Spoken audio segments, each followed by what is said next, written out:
உங்களோடு இந்த காலவேளையிலும் மறுபடியும் உங்களை சந்திப்பதில் மிக்க மகிழ்ச்சி அடைகிறேன். இந்த நாளிலும் நாம் ஒரு வேத வசனத்தை தியானிப்போம். லூக்கா 19 அதிகாரம் 17வது வசனம். லூக்கா 19:17. எஜமான் அவனை நோக்கி, நல்லது உத்தம ஊழியக்காரனே, நீ கொஞ்சத்தில் உண்மையுள்ளவனா இருந்தாய், 10 பட்டணங்களுக்கு அதிகாரியா இரு என்றான். நாம் இந்த வேத வசனத்தை வாசிக்கும் போது எஜமான் அந்த மனிதனை பார்த்து சொல்லுகிறார், நீ கொஞ்சத்துல உண்மையுள்ளவனா இருந்தாய், ஆகையினாலே 10 பட்டணங்களுக்கு அதிகாரியா இரு என்பதாக. இந்த வசனத்துடைய பின்னணியை நம்ம பார்க்கும் போது அங்க ஒரு மனிதன் ராஜ்யத்தை பெற்றுக்கொள்ளும்படியாக தூர தேசத்துக்கு போக புறப்படும் போது தன்னிடத்தில் இருந்ததான பணத்தை சிலரை கூப்பிட்டு அவங்க திறமைக்கு தக்கதாக ஒரு இடத்துல 5 தாளந்தும், ஒரு இடத்துல 2 தாளந்தும், ஒரு இடத்துல 1 தாளந்தும் கொடுத்து உடனே பிரயாணப்பட்டு போனான். ராஜ்யத்தை பெற்று திரும்ப வந்தான் என்று வாசிக்கிறோம்.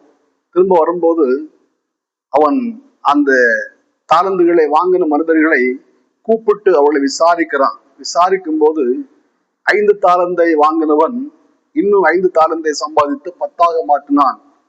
2 தாளந்தை வாங்கினவன் இன்னும் 2 சம்பாதித்து 4 தாளந்து உள்ளவனாய் காணப்பட்டான்.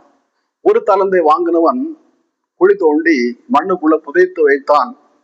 ஆனா இந்த எஜமான் 10 தாளந்தை கையில வைத்திருந்தான அந்த மனிதனை பார்த்து 5 தாளந்து வாங்கி இன்னும் 5 சம்பாதித்தான 10 தாளந்தை வைத்திருக்கிற மனிதனை பார்த்து, நீ கொஞ்சத்தில் உண்மையுள்ளவனா இருந்தாய், உன்னை 10 பட்டணங்களுக்கு அதிகாரியாக மாற்றுகிறேன். நான் தூர தேசத்துக்கு போய் ராஜ்யத்தை பெற்றுக்கொண்டு வந்திருக்கிறேன், உன்னை 10 பட்டணங்களுக்கு அதிகாரியாக மாற்றுகிறேன் என்று அங்கே சொல்லுகிறதை காண்கிறோம். பிரியமானவர்களே, நம்ம வாழ்க்கையில கூட சில இடங்கள்ல சில தொழிற்சாலைகள்ல நாம் வேலைக்கு அமர்த்தப்படுகிறோம். அந்த வேலையில் உள்ளதான ஓனர், மேனேஜர் இவங்க எல்லாம் நம்மை ஒவ்வொரு நாளும் கண்காணிக்கிறார்கள். குறிக்கப்பட்ட நேரத்துல வருகிறோமா, நம்ம கொடுக்கப்பட்ட வேலைகளை சரிவர செய்கிறோமா, அல்லது ஆட்கள் இருக்கும்போது ஒரு விதமாகவும் ஆட்கள் அந்த பக்கம் போன பிற்பாடு வேறு விதமாக இருக்கிறோமா, நேரத்துல சரியாக இருக்கிறோமா, நேரத்தை சரியாக கணக்கிடுகிறோமா, நேரத்துல வேலைக்கு வருகிறோமா, வேலை உண்மையை செய்கிறோமா என்றெல்லாம் அவர்கள் நம்மை கண்காணிக்கிறார்கள். கண்காணித்து நம் வேலையில உண்மையா இருப்போமானா நமக்கு சம்பள உயர்வு வருகிறது, பதவி உயர்வு வருகிறது, படிப்படியாக நம்மை உயர்த்துகிறார்கள். ஒருவேளை அந்த குறிக்கப்பட்டதான பதவிக்கு நாம் தகுதி உள்ளவர்களாக நம்முடைய படிப்பு குறைவாக கூட இருக்கலாம், நம்முடைய தாளந்துகள் குறைவாக கூட இருக்கலாம். அந்த வேலையை நாம் அமர்த்தப்படுவதற்கு நமக்கு அதுக்குரியதான அனுபவங்கள் குறைவாய் காணப்படலாம்.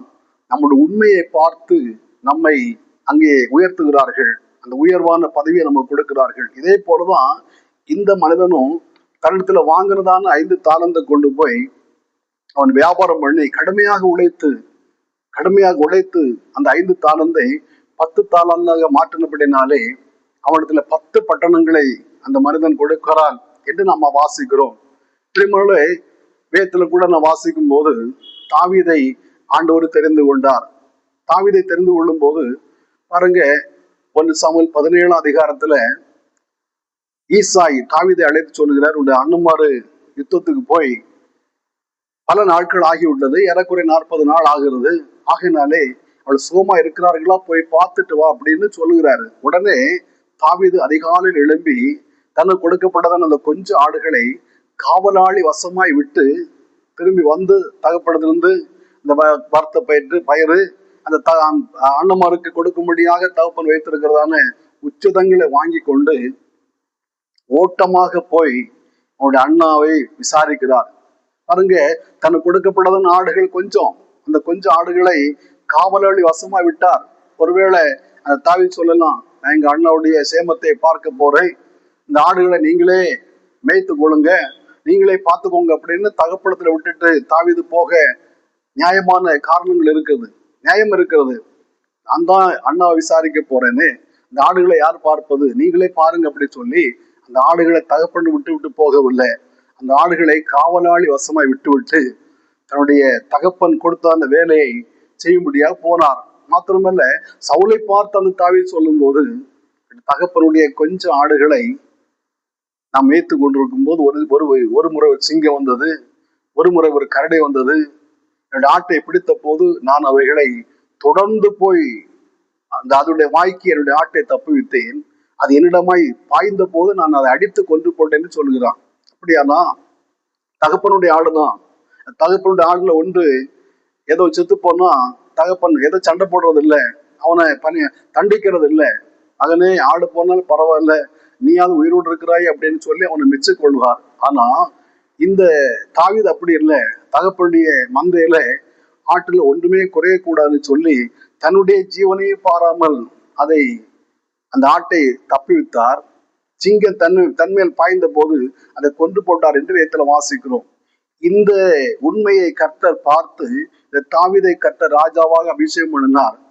ஆடு மேய்க்கிறது உண்மையா இருந்தபடினாலே அவனை ஆண்டவர் அரசனாக மாற்றினார், ராஜாவை அபிஷேகம் பண்ணினார். அதுக்கப்புறம் கொஞ்சம் பரீட்சை இருந்தது. இவன் ராஜாவாக அபிஷேகம் பண்ணப்பட்டாச்சு.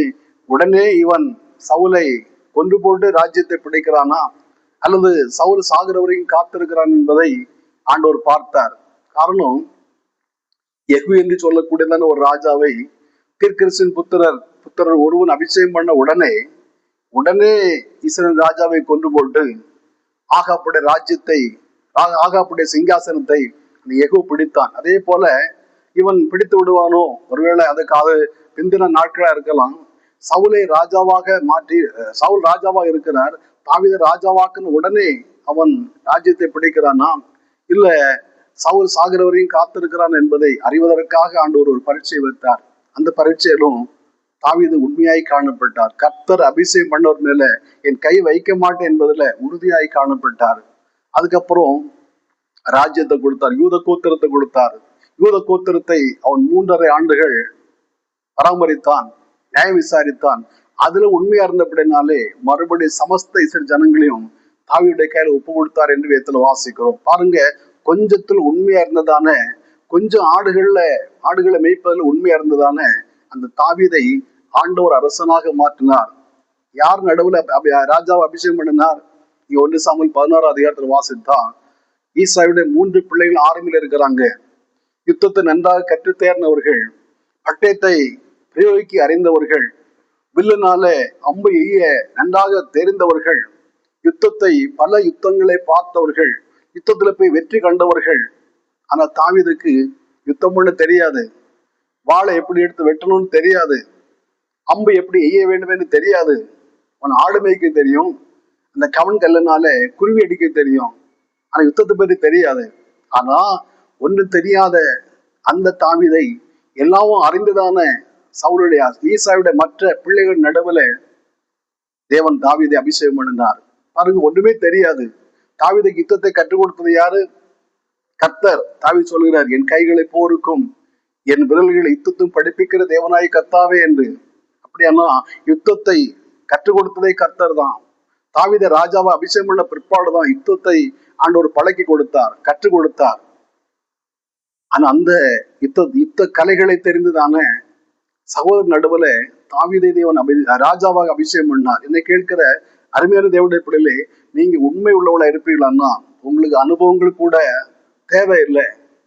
நீ உண்மை உள்ளவளா இருப்பீங்களான்னா உங்களுக்கு படிப்பு கூட அந்த அளவுக்கு தேவைப்படாது. அதாவது படிப்பறிவுல கூட நீங்க கொஞ்சம் குறைந்த படிப்புள்ளவளா இருக்கலாம், வேலையில குறைந்த அனுபவம் உள்ளவளா இருக்கலாம். உண்மை மாத்திரம் உங்களுடைய வாழ்க்கை இருக்குமானா படிப்படி அவங்களுடைய வாழ்க்கையில உயர்வு வரும் என்பதுல எந்த விதமான சந்தேகம் இல்லை. கர்த்தர் உங்களை உயர்த்த வேண்டுமானா உங்களுக்கு கொடுக்கப்பட்டதில் உண்மையாய் காணப்படுங்க. கர்த்தர் உங்களை உயர்த்த வேண்டுமானா நீங்க வகிக்கிற வேலையில உண்மையா இருங்க. மனுஷனும் முன்பதா மாத்திரம் இல்ல, தேவனும் முன்பா உண்மையா இருங்க. பவுல் சொல்கிறாரு, நீங்க எதை செய்தாலும் கர்த்தருக்கு, மனுஷனுக்கு செய்யாமல் கர்த்தருக்கு மனப்பூர்வமாய் செய்யுங்கள் என்று சொல்லுகிறார். நம்முடைய வாழ்க்கையில கூட உண்மையோடு உத்தரவத்தோடு நம்ம கொடுக்கப்பட்ட வேலைகளை செய்வோமானா நம்முடைய வாழ்க்கையில உயர்வுகள் படிப்படியாக நம்மை தேடி வரும். நாம் தேடி போக வேண்டியதில்லை, படிப்படியாக உயர்வுகள் நம்மை தேடி வரும் என்பதுல எந்த விதமான சந்தேகம் இல்லை. இந்த 5 தாலந்து வாங்கினவன் உண்மையாக அதை உழைத்து 10 தாலந்து மாற்றும்படினாலே 10 பட்டணங்களுக்கு அவன் அதிகாரியாக மாற்றப்பட்டான். 10 பட்டணங்களுக்கு அவன் தலைவனாக உயர்த்தப்பட்டான். நம்முடைய பாசையில சொல்ல போனா அவன் ஒரு எம்பியாக மாற்றப்பட்டான். 10 பட்டணங்களுக்கு ஒவ்வொரு 10 மாவட்டங்களுக்கு தலைவனாக மாற்றப்பட்டான். இந்த கால விழுந்த வார்த்தையை கேட்கிற உங்க வாழ்க்கையில கூட உயர்வை ஆண்டவர் தர வேண்டுமானா உண்மையை காத்துக்கொள்ளும். தேவன் நமக்கு கிருபை தருவாராக. ஜெபிப்போமா? நல்ல பிதாவே, நன்றியோடு துதிக்கிறோம், வாழ்த்துறோம். கொஞ்சத்தில் உண்மை உள்ளவனை ஆண்டவர் அநேகத்தின் மேல நீர் அதிகாரியாக 10 பட்டணத்து மேல் அதிகாரியா மாற்றினீர் நாங்கள் வேதத்துல வாசிக்கிறோமே. கர்த்தாவே, நன்றியோடு துதிக்கிறோம்ப்பா. எங்க வாழ்க்கையில கூட உண்மையை நாங்கள் கர்த்தாவே உமக்கு ஸ்தோத்திரப்பா உடைய பார்க்கிறோம் காத்துக்கொள்ளக்கூடிய கிருபை எங்களை தருவீராக ஆண்டவரே. எசப்பா உமக்கு ஸ்தோத்திரம் ஆண்டவர். எல்லா சூழ்நிலையிலும் எல்லா இடங்களிலும் உண்மையாய் செயல்படக்கூடிய கிருபைகளை ஆண்டவர்கள் தாங்க. இந்த வார்த்தையை கேட்டு எல்லாருடைய வாழ்க்கையிலும் அந்த அனுபவத்தை தேவன் தர வேண்டும் என்று ஜெபிக்கிறோம். எல்லாருடைய வாழ்க்கையில் உயர்வை தாருங்க. பெரிய கரட பேங்கே சுமல பிதாவே. ஆமேன், ஆமேன். ஆண்டவர் உம்மை ஆசீர்வதிப்பார்.